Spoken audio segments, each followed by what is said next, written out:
Bem-vindos! Hoje nós vamos revelar os 4 segredos para reduzir a sua fome descompensada durante um tratamento de emagrecimento. Porque é o seguinte, muitas vezes você sabe que quer emagrecer, tem o cardápio na mão, né? Muitas vezes de um acompanhamento nutricional mesmo, mas no dia a dia é aquela fome de leão, que você quer comer tudo que vê pela frente. Muitas vezes ali no período da tarde ou à noite, fome noturna é muito comum, aquela vontade de comer o tempo todo. Então hoje nós vamos falar sobre fome e quais são os segredos para reduzir essa fome descompensada, que não é normal. Vamos lá, doutor Cristiano? Vamos embora, vamos em frente. A primeira pergunta que eu quero fazer para o doutor Cristiano é o seguinte: doutor, as pessoas querem perder peso, querem seguir um plano alimentar, mas elas têm fome o tempo todo. Para começar esse assunto, o que é fome, da forma fisiológica mesmo? Em primeiro lugar, nós precisamos entender que fome é algo essencial para a sobrevivência, né? Então todo mundo consegue intuitivamente já saber disso, né? Se o ser humano não tivesse o mecanismo da fome, ou qualquer outro ser, né, do reino animal, como nós somos do reino animal, né? Nós não buscaríamos a nutrição e morreríamos, né? De inanição. Então a fome é essa sensação. Normalmente ela deveria ser fisiológica, ou seja, ela deve acontecer nas horas e nos momentos adequados, né? A sensação que se sente quando o organismo necessita de uma reposição nutricional. Então, quando o organismo sente que ele precisa absorver nutrientes do meio. Nós sabemos que o nosso corpo não é autossuficiente. Ele, o tempo todo, ele tem um processo de autodestruição e autorreforma. Então, nosso corpo, ao mesmo tempo que ele está eliminando elementos para o meio ambiente das diversas formas, né, nós perdemos água para o meio ambiente, transpirando, respirando, nós perdemos elementos através das fezes, da urina, da própria respiração. Então, nós estamos trocando elementos com o ambiente o tempo inteiro. Então, perdemos elementos, consequentemente, precisamos também absorver elementos essenciais para a nossa sobrevivência. E o mecanismo que promove esse desejo pelo alimento, que é de onde nós extraímos os nutrientes necessários para toda a engrenagem de funcionamento do nosso corpo, tanto para o funcionamento, para a geração de energia, quanto para a construção do corpo, que está sendo continuamente, como eu já disse, destruído e reconstruído. Então, a fome é esse estímulo fisiológico. E acontece por meio de moléculas, de substâncias bioquímicas que vão fazer a sinalização desse processo. Nós, naturalmente, já temos esse processo equilibrado, mas ao longo da vida, por más escolhas que nós vamos tomando, nós vamos provocando o desequilíbrio desse sensor, que seria o sensor de fome e saciedade. Então é normal sentirmos fome, mas precisa ser também rotina sentir saciedade. Quando nós falamos em fome fisiológica, nós falamos da grelina, né, doutor Cristiano? Um hormônio liberado ali no nosso estômago, né, quando o estômago está vazio também, e ele age diretamente no nosso cérebro ali, dando a sensação de fome, normal, ativando essa sensação para que você se alimente. O mecanismo perfeito que o doutor Cristiano acabou de explicar. Diferente disso é a fome emocional. É um transtorno, né? Que você come pela capacidade, você está comendo, consumindo alimentos por compensação. Mas esse não é o nosso tema de hoje, mas existem esses dois tipos de fome.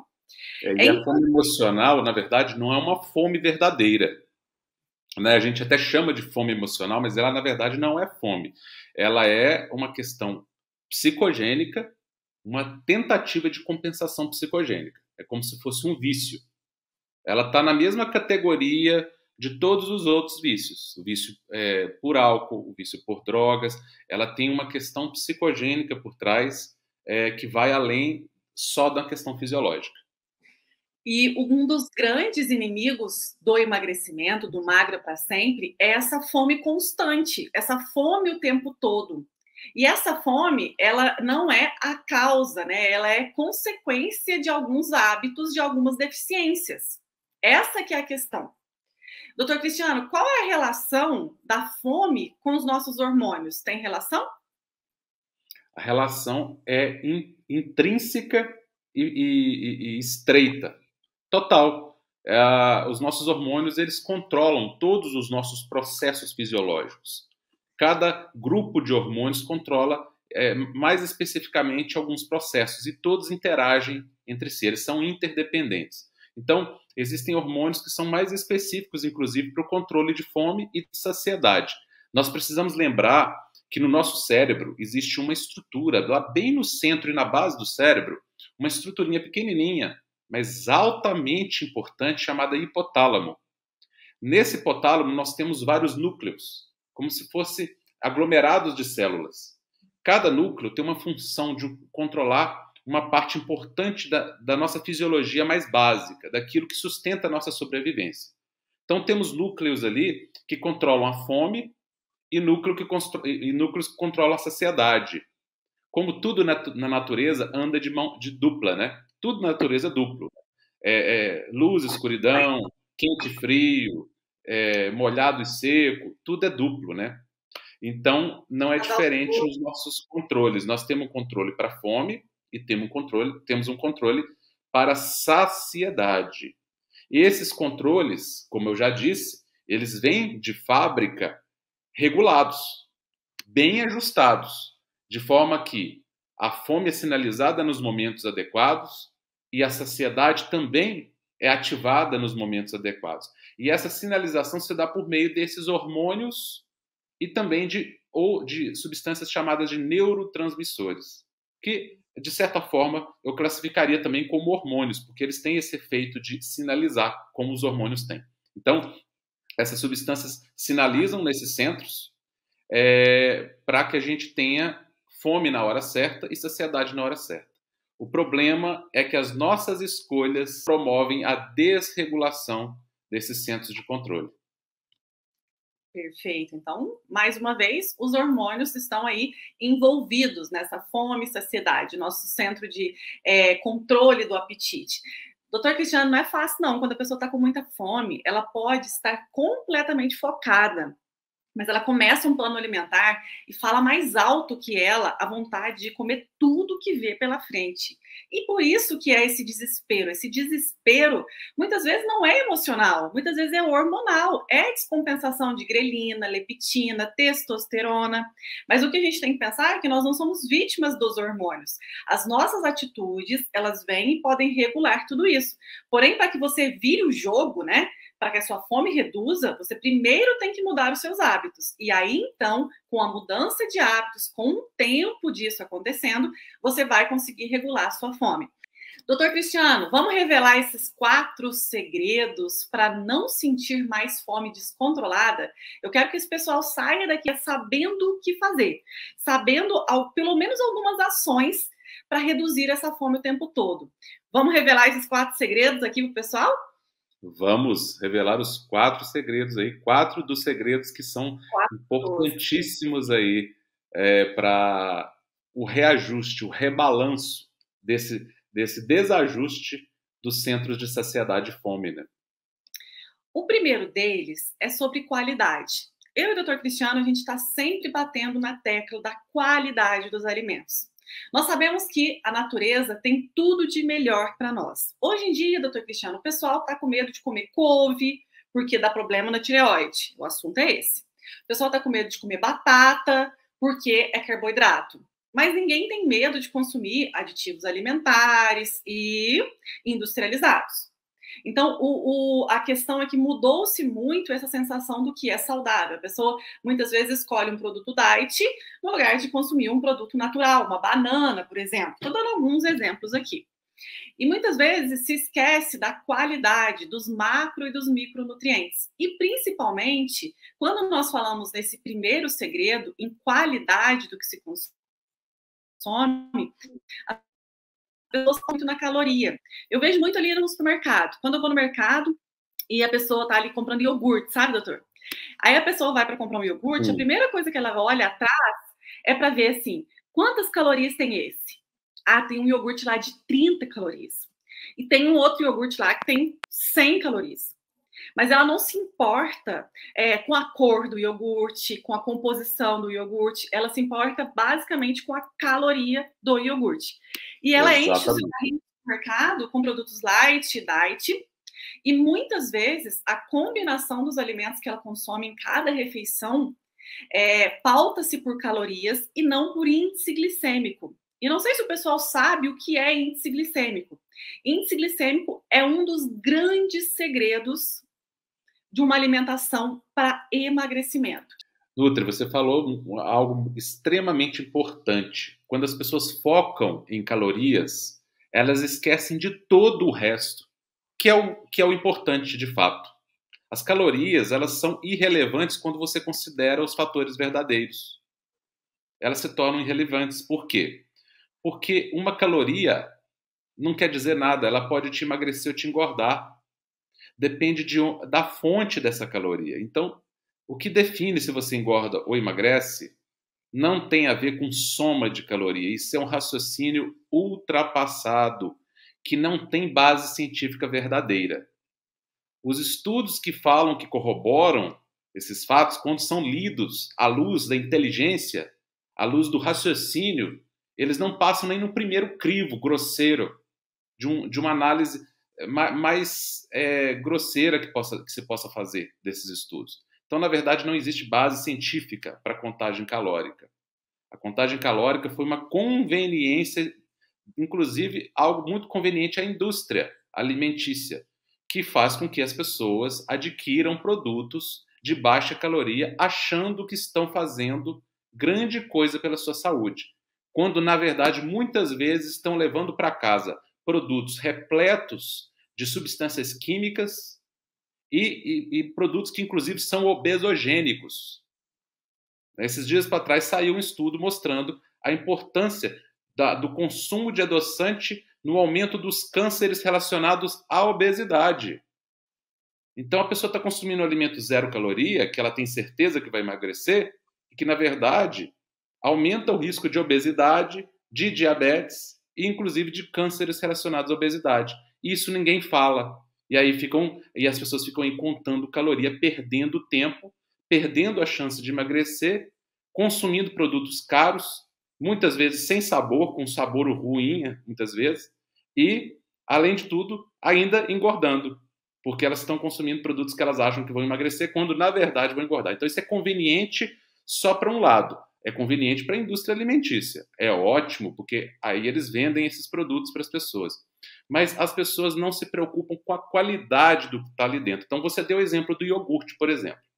Se eu comparar um iogurte zero caloria ou de baixa caloria com iogurte natural, o iogurte natural vai ter mais caloria, obviamente.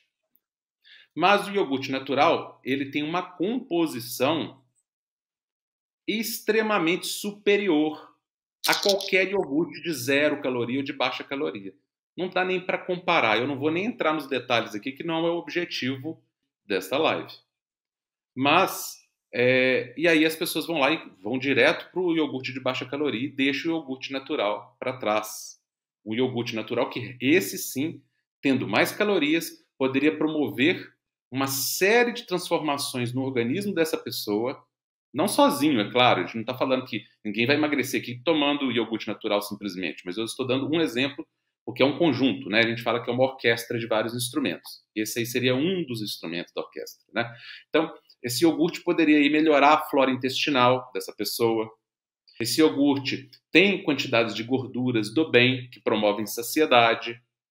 Vai estimular hormônios de saciedade, ajudar a regular o centro de controle de fome e saciedade, como nós estamos falando aqui. Ele tem um índice glicêmico mais baixo. Ah, mas o outro é zero caloria, não tem nem açúcar. Mas o adoçante estimula a insulina, que é o verdadeiro problema. Ele se comporta como um alimento de alto índice glicêmico. E aí ele vai descompensar os seus hormônios e fazer com que essa descompensação hormonal produza gordura no seu corpo, mesmo que ele não tenha gordura nele. Olha os paradoxos aí que as pessoas nem imaginam que existe. Então, voltamos à questão do índice glicêmico. Uma das coisas mais importantes quando se diz respeito ao controle de fome e controle de saciedade é focar no índice glicêmico da alimentação como todo. Aí eu não falo nem dos alimentos individualmente, mas do conjunto, é o que você fala, né, Nutri? O importante é a combinação alimentar, porque de repente um alimento que tem um índice glicêmico um pouco mais alto, dependendo do preparo do alimento, da combinação dele, o índice glicêmico dele pode diminuir. Então, é o conjunto da obra, mais uma vez, que nós sempre falamos, é que define o resultado final.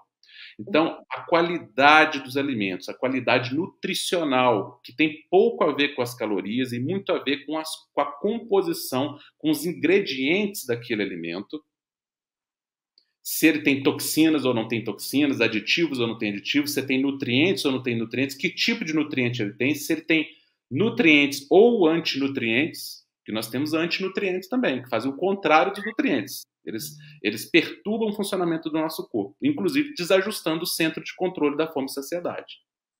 Então, o índice glicêmico é uma chave importante, sim, é um dos segredos para o controle da fome e saciedade. Você sabe, por exemplo, eu vou dar um exemplo aqui só para vocês começarem a praticar. Muda o jogo o índice glicêmico, por exemplo, fruta desidratada. Se você consumiu uma uva natural, é muito diferente de consumir uma uva desidratada. Quando você desidrata a uva passa.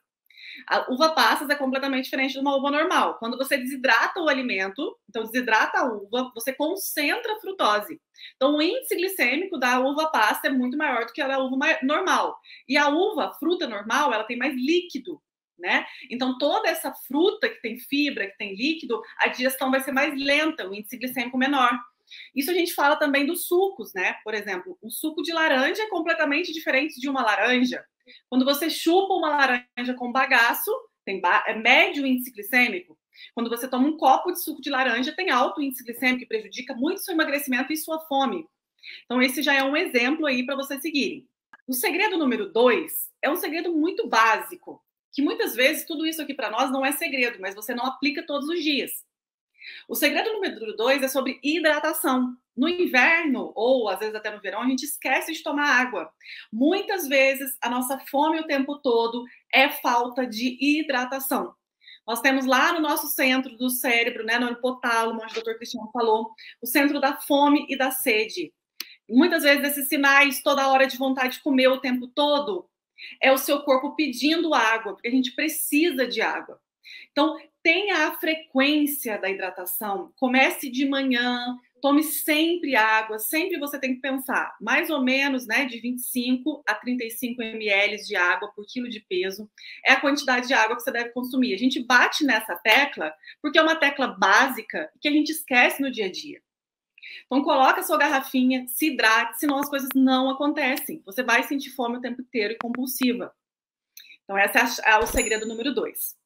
No segredo número 3 e 4, você vai se surpreender, porque não é sobre excesso, é sobre falta. Muitas vezes a gente pensa que nós estamos com muita fome e ganhando peso, porque está sobrando, comendo demais. E muitas vezes está faltando, porque obesidade é igual a desnutrição. Então, doutor Cristiano, revela pra gente o que tem a ver, né? O segredo número 3, nós vamos falar de uma deficiência de um mineral. Um mineral que tem tudo a ver com a fome. E a gente vai explicar alguns sintomas aí. Como é que funciona, doutor? Esse é um preceito muito importante que a gente frisa, né, Nutri? Que a obesidade ela só é pensada em termos de excesso alimentar, excessos alimentares. A pessoa que está obesa, ela come demais. Esse é um pensamento tão simplista quanto é o pensamento da soma das calorias. É um pensamento raso que tangencia a superfície do conhecimento verdadeiro. Né? Eu acho que nem tangenciar ele não tangencia. Né? Então, o que é a verdadeira causa da obesidade? É desnutrição. A obesidade trata-se muito mais da deficiência nutricional do que do excesso nutricional. O que acontece na obesidade é uma má qualidade nutricional muito mais do que um excesso de alimentação. O excesso ele pode até acontecer como consequência do desajuste provocado pela deficiência nutricional. Então, um indivíduo que tem uma deficiência de nutrientes, ele começa a ter sinalização exagerada de fome. E até uma coisa inteligente do corpo. Por que o corpo sinaliza o excesso de fome o tempo todo? Porque essa pessoa está cronicamente deficiente. Apesar de estar comendo muito, mas ela está comendo mal. Ela come mal, ela não repõe essa deficiência nutricional, o corpo não sinaliza saciedade. Isso é muito lógico de pensar. Então, essa pessoa come muito porque come mal e não o contrário.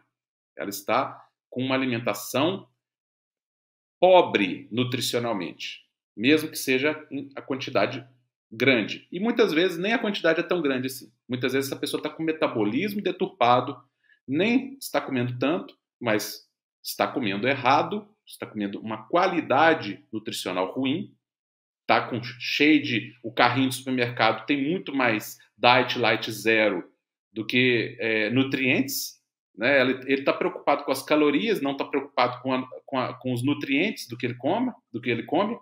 Ele quer comer baixa caloria, não quer comer alimento nutritivo.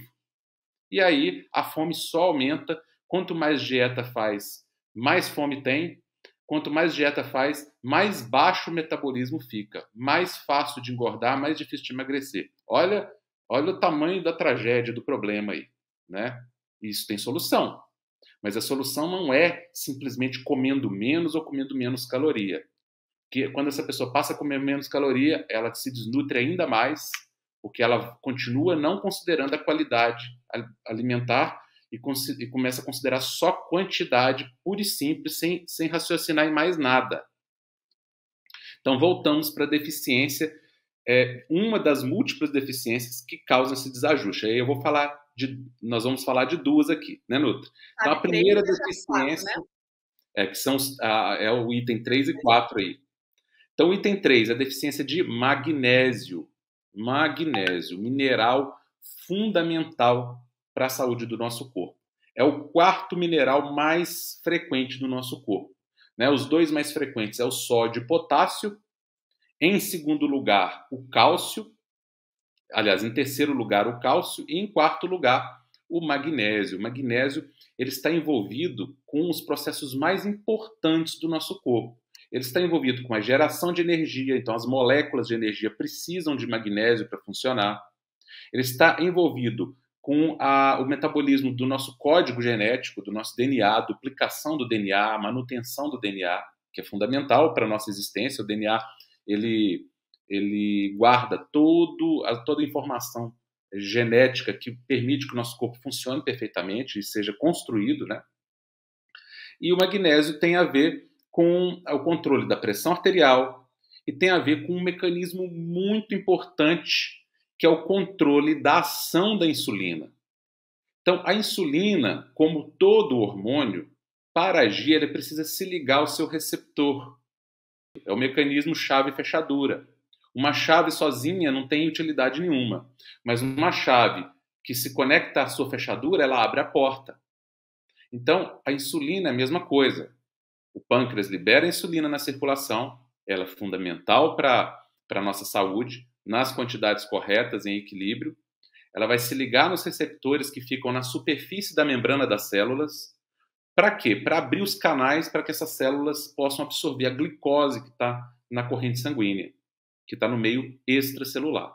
Então, as células precisam receber glicose, mas essa glicose não entra na célula do nada. Existem portões nessa célula que precisam ser abertos. E esses portões são abertos pela chave hormonal conhecida como insulina. Ótimo. Isso é o funcionamento perfeito. Mas nós precisamos entender que dentro desse mecanismo da fechadura, onde a insulina se liga, existe a molécula de magnésio lá dentro. E quando esse indivíduo está deficiente em magnésio, essa fechadura não funciona direito. E aí nós temos o início de um dos processos mais importantes para a geração da obesidade, para a geração do excesso de peso, para a geração do excesso de acúmulo de gordura no corpo e do bloqueio da queima de gordura no corpo, que é o processo hormonal chamado de resistência insulínica. É um dos defeitos hormonais, dos desequilíbrios hormonais que caracterizam obesidade, que caracterizam sobrepeso, diabetes tipo 2, pressão alta, triglicérides alto, fígado gorduroso, síndrome de ovários policísticos, colesterol alterado, ácido úrico alterado e por aí vai, né? Doenças cardiovasculares, vários cânceres estão relacionados com a resistência insulínica, por exemplo, câncer de mama, câncer de próstata, câncer de cólon, intestino, e entre outros. Então, olha a importância dessa fechadura, que é o receptor de insulina. Para que ele funcione bem, precisa de magnésio. E aí a gente entra num círculo vicioso. Por quê? À medida que a pessoa está deficiente de magnésio, a fechadura não funciona bem, essa fechadura que é o receptor de insulina. E o receptor de insulina, ele não só abre, é uma fechadura que não só abre o portão para que a glicose entre dentro da célula, como ele abre também o portão para que o magnésio, o próprio magnésio, entre dentro da célula. Então, essa deficiência começa a se retroalimentar, provocando um ciclo vicioso em que a deficiência gera mais deficiência ainda. Essa pessoa começa a perder magnésio, vai saindo pela urina. Então, além dela já estar deficiente, porque ela não está ingerindo magnésio suficiente, porque a alimentação dela é pobre, ela só pensa em caloria, ela não pensa na quantidade de magnésio dos alimentos que ela está consumindo, aí ela ainda começa a eliminar mais magnésio, o que piora o mecanismo, esse receptor vai ficando cada vez mais insensível, vai funcionando cada vez pior, a resistência insulínica aumenta cada vez mais, com isso o pâncreas tem que produzir mais insulina para tentar compensar, e aí esse indivíduo vira um armazenador de gordura crônico. E não queima gordura, mas nem por decreto. Faça a restrição calórica que queira fazer, porque os hormônios estão desajustados. Então, todo esse processo é dependente de magnésio. É um dos itens, não quer dizer que só o magnésio, mas o magnésio é um dos itens importantíssimos. E existem estudos, quando são bem feitos, porque a gente tem que lembrar, pessoal, que nem todo estudo é bem feito. Existem muitos estudos que não provam nada porque foram mal feitos. Então, se eu fizer um estudo em que eu dou uma gota d'água para uma pessoa com sede, eu vou concluir no final que uma gota d'água não mata a sede. Aí pode ser que na conclusão, equivocadamente, eu diga lá que água não mata a sede. Isso acontece em ciência. Então o indivíduo, ele não explica que é uma gota d'água que não mata a sede, ele fala água não mata a sede. Então tem estudos que falam que o magnésio não melhora. Mas por quê? As doses que foram dadas de magnésio foram doses baixíssimas, quantidades insuficientes para gerar impacto. Realmente o estudo não mostra resultado. Mas os estudos que são bem feitos, com doses adequadas, que fazem um segmento correto, mostram redução de obesidade, redução de diabetes tipo 2, pressão alta e todos esses componentes da síndrome metabólica que tem a ver com a resistência insulínica. Não é por acaso. O magnésio está lá na fechadura, né, da insulina. Olha como que isso é importante. Então, os benefícios do magnésio vão além ainda dessa questão da ativação metabólica, né? Ele melhora o sono, ele é um ótimo antiarritmogênico, ou seja, ele previne arritmias cardíacas. Então, para o coração funcionar bem, precisa de magnésio. Ele previne cãibras, tem muita gente com cãibra aí, por quê? Deficiência de magnésio. Previne pressão alta, ajuda na recuperação muscular, auxilia no controle da glicose, pelo óbvio motivo que ele auxilia na ação da insulina. Agora, muita gente fala assim, mas espera aí, eu fiz um exame lá de magnésio e deu normal. E aí está uma grande coisa, o magnésio é um mineral que fica muito mais dentro das células do que fora. Quando você dosa o magnésio na sua corrente sanguínea, você está medindo o magnésio que está fora da célula. Então, para que o magnésio fora da célula seja baixo, você tem que ter uma deficiência absurdamente elevada.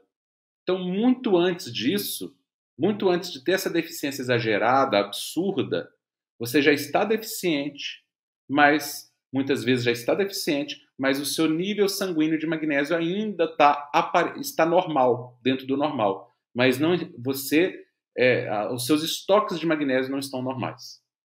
Então há uma diferença muito grande entre ter níveis normais de magnésio no sangue e entre ter verdadeiramente uma quantidade de magnésio normal no corpo, que é em torno de 28 gramas de magnésio que nós temos que ter em todo o corpo. 60% a 70% está no esqueleto, está nos nossos ossos, e o restante está nos nossos músculos. Só uma pequena parcela está na nossa corrente sanguínea. Por isso que a dosagem sanguínea do magnésio representa muito pouco. A não ser num exame específico que a gente faz, que é muito raro ser feito. Muitas vezes os planos nem cobrem, que é uma dosagem de magnésio, que a gente chama de magnésio eritrocitário. Mas aí isso é um exame mais específico que não é feito na rotina. O magnésio normalmente é dosado no plasma sanguíneo, e esse aí não serve de parâmetro para a maioria dos casos de deficiência.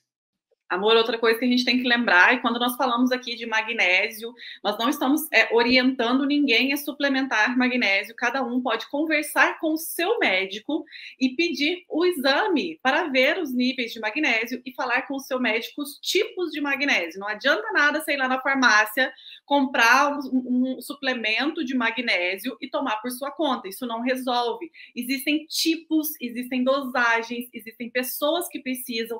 E antes de mais nada, nós estamos falando aqui de fontes naturais de magnésio, que depois eu vou contar para vocês também. Só para falar que as nossas lives são informativas para que você sempre fale com o seu médico e tenha a sua prescrição individualizada. Perfeito, isso mesmo. Aqui nós não estamos prescrevendo magnésio, estamos explicando da importância dele. E estamos falando muito mais do magnésio alimentar do que de suplementação.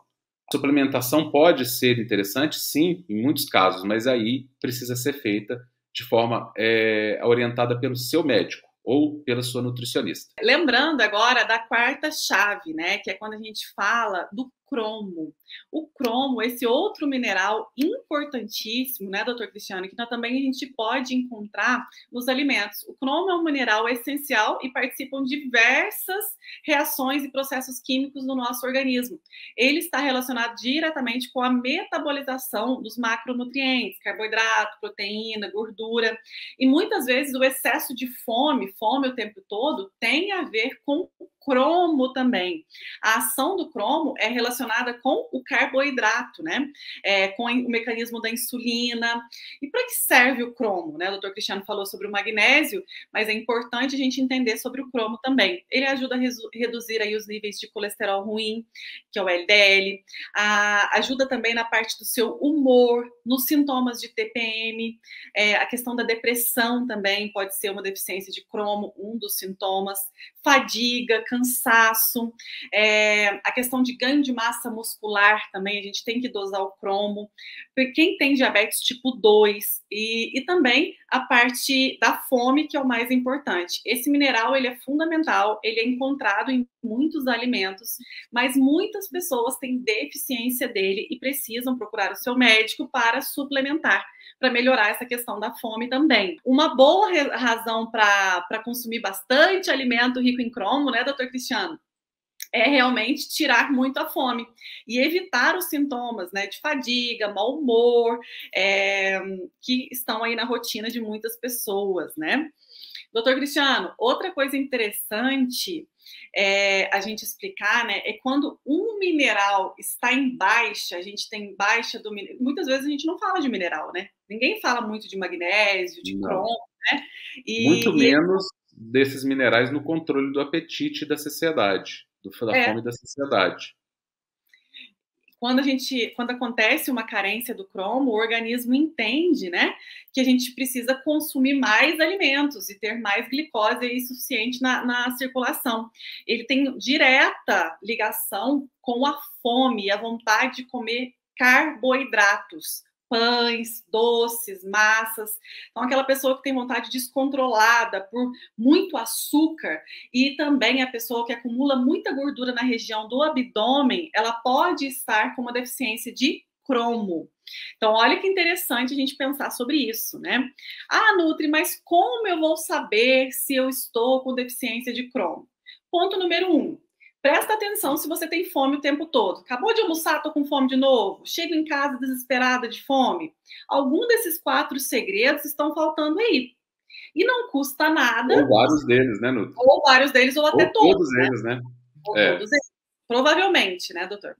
E o cromo, e o magnésio é fácil da gente encontrar nos alimentos. A questão é, muitas vezes a gente consome um dia, no outro a gente esquece, porque a questão da alimentação é a soma da sua vida, é a soma do que você faz na maior parte dos dias, não é a soma da exceção.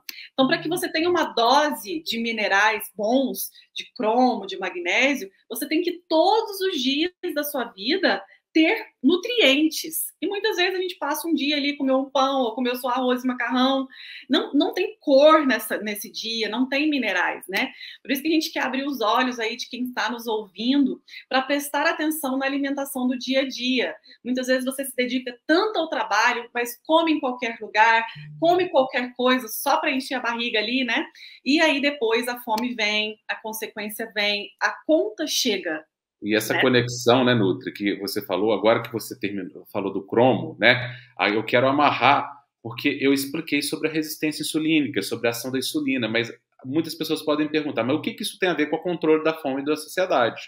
O que acontece? Quando um indivíduo desenvolve resistência insulínica, ele começa a produzir níveis alarmantes de insulina, níveis excessivos. Então, já disse, a insulina é fundamental para a saúde, para a sobrevivência do corpo, é um hormônio vital.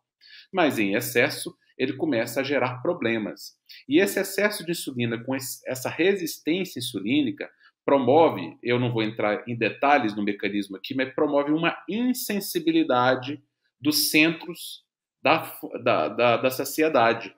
Então, a sinalização de saciedade nesse centro hipotalâmico começa a ficar ruim. Moléculas como a leptina, que tem a função de sinalizar a saciedade, essa sinalização começa a ficar insensível. É como se os receptores da leptina, a fechadura da leptina, né? A leptina também é uma chave, é um hormônio, né? Começa a ficar insensível. Então, esse indivíduo, muitas vezes, ele tem até leptina demais. É o mesmo caso da insulina. Ele tem até leptina demais, no indivíduo que está obeso. Ele fala assim, mas leptina demais, ele não tinha que sinalizar mais saciedade? Só que não, porque a sinalização depende da fechadura. Não basta eu ter um molho de 10 chaves, de 10 cópias de chaves, se nenhuma funciona, se nenhuma entra na fechadura. Então, essa pessoa começa até a produzir leptina demais, mas essa leptina não consegue agir. Por quê? Porque a resistência insulínica interfere, um hormônio interfere no outro. Então, a resistência insulínica promove uma insensibilidade da sinalização de saciedade. Essa pessoa não consegue mais sentir saciedade. Ela come e continua tendo fome. Come e continua tendo fome. Por quê? Porque ela está desnutrida, porque ela está comendo alimentos com baixa qualidade nutricional. Esses hormônios entram em desequilíbrio, a sinalização de saciedade começa a ficar desregulada, e aí a pessoa começa a ter uma hipersinalização de fome e uma baixa sinalização de saciedade. Um desequilíbrio hormonal e, ao mesmo tempo, uma insensibilidade aos hormônios da saciedade. Olha que cenário. E as pessoas que estão acima do peso, praticamente todas têm esse problema. Independente de fazerem exames para verificar isso, não existe um exame específico que verifica isso. Isso são estudos que têm que ser feitos dentro de laboratórios, de universidades, né, para você ver com detalhes. No dia a dia não dá para você fazer um exame e constatar isso, mas o que se verifica nos estudos é que as pessoas obesas e com sobrepeso têm essa sinalização prejudicada. Por quê? A base é a resistência insulínica. Por isso que você falou lá do índice glicêmico da alimentação, por isso que nós falamos aqui do magnésio, do cromo, está tudo interligado. Então agora a gente amarra, né, toda essa questão da insulina, por que o descontrole insulínico, além de gerar a captação de gordura pelas células que vão armazenando gordura, elas começam a virar captadoras de gordura, elas vão puxando gordura e guardando, a gordura que era para ir embora, ser queimada, ela começa a ser só armazenada, só retida no corpo. E o indivíduo vai engordando. Além desse efeito da insulina, a insulina também promove a desregulação dos hormônios sacietógenos. Olha que bagunça metabólica e de sinalização hormonal. E aí, doutor Cristiane, a boa notícia é que para você que está nos escutando agora, existe sim a possibilidade de você reduzir essa fome descontrolada, aplicando na sua prática estes 4 segredinhos, que através de alimentos simples que tem na natureza, consumidos de formas periódica, você consegue sim melhorar muito seus níveis de magnésio e de cromo. E agora eu vou ensinar para vocês uma prática. Porque, doutor Cristiano, quem nos segue aqui já sabe, né? A gente adora a companhia do pessoal, mas a gente adora que eles apliquem e nos contem o resultado. A gente quer ver resultado. É assistir e aplicar. Assistir e aplicar. Coisas tão simples que a gente fala aqui de forma pública, né? Mas que transformam a sua vida. Acredite, um pouquinho cada dia você vai construir sua saúde. E aí, doutor Cristiano, estes 4 segredos, eu vou fazer um resuminho deles aqui para dar uma prática hoje para o pessoal. Podemos ir para a prática? Lembrando que a gente fala aqui do reajuste hormonal através da alimentação e não através de reposição hormonal, tá, pessoal? Sempre, né? Tudo que nós falamos aqui são aulas informativas para que você tenha conhecimento e sempre fale com o seu médico de forma individualizada, né? Não são recomendações individualizadas. Então, vamos lá. Chave número 1, conhecer índice glicêmico dos alimentos. Sempre consumir os alimentos de forma íntegra é a melhor dica para acertar no índice glicêmico. Então, nunca consumir a fruta em forma de suco, a fruta desidratada, sempre consumir os alimentos in natura. É a melhor forma de se consumir os alimentos. Ponto número 2, atenção à hidratação. Quem toma pouca água tem fome o tempo todo, é mais ansiosa, é mais compulsiva. Coloca sua garrafinha do lado aí, cuida de você para que você melhore este segundo segredo. Aplica, é super fácil. Número 3 e 4, o Dr. Cristiano explicou a deficiência do magnésio e do cromo. São 2 minerais que, por exemplo, vegetal verde escuro é riquíssimo em magnésio. Mas será que você consome vegetal verde escuro todos os dias, pelo menos uma vez ao dia? É necessário consumir vegetais verdes escuros todo dia. Então, um brócolis ou uma couve ou algum vegetal verde escuro que você tem aí na sua cidade, né? Fácil aí na estação, todos os dias, pelo menos uma vez ao dia. Você já consome uma boa dose de magnésio. Já o cromo também tem alimentos riquíssimos, né? O frango, por exemplo, é um alimento rico em cromo. O alho também é riquíssimo. Você sabe, doutor Cristiano, que cada 100 gramas de alho tem 60 microgramas de cromo? Que maravilha, hein? É riquíssimo, o alho é muito rico em cromo. O feijão também é rico em cromo, os ovos, a banana. Então, são alimentos ricos em cromo. Lembrando, para que você tenha uma absorção do cromo, você precisa também de fontes de vitamina C. E outro dia a gente pode falar aí sobre a vitamina C também, que potencializa a absorção do cromo no nosso organismo. Então, sempre é importante consumir as frutas cítricas, que são ricas em vitamina C. Sobre suplementar magnésio e cromo, a gente só precisa procurar a gente sempre precisa procurar um profissional de saúde para que ele faça a suplementação. Aqui você vai pensar, eu já faço o básico, que é através do alimento? Porque se eu nem me alimento bem, eu fico pensando em suplementos? Vamos pensar, então, primeiro em mudar essa base e procurar um profissional de saúde, se for o caso aí de suplementação, né, doutor Cristiano? O básico bem feito funciona. Quem sabe hoje você sai daqui e coloca na sua vida todos os dias um vegetal verde escuro, todos os dias você consumir ovos uma vez ao dia, uma banana, que é riquíssima em cromo. Você já vai ter doses de magnésio, doses de cromo, de alimentos de baixo índice glicêmico. E alimentos simples de se conseguir, né? Não é alimento complicado que você tem que ir ali fazer uma busca, comprar algo especial. Não, coisa do dia a dia, porque os nutrientes estão em alimentos do dia a dia. Isso mesmo. Então, faça isso na sua vida, aplique estes 4 segredos para que você consiga viver melhor e reduzir essa fome. Porque não adianta se colocar a fome como culpada, né? Ela é uma consequência, ela não é a culpada de você não conseguir emagrecer. Não. Lembra disso, a fome ela é consequência da sua desregulação hormonal e metabólica, e não a causa. É quando a gente não entende o que vem primeiro, né, como diz, o que vem primeiro, a galinha ou o ovo.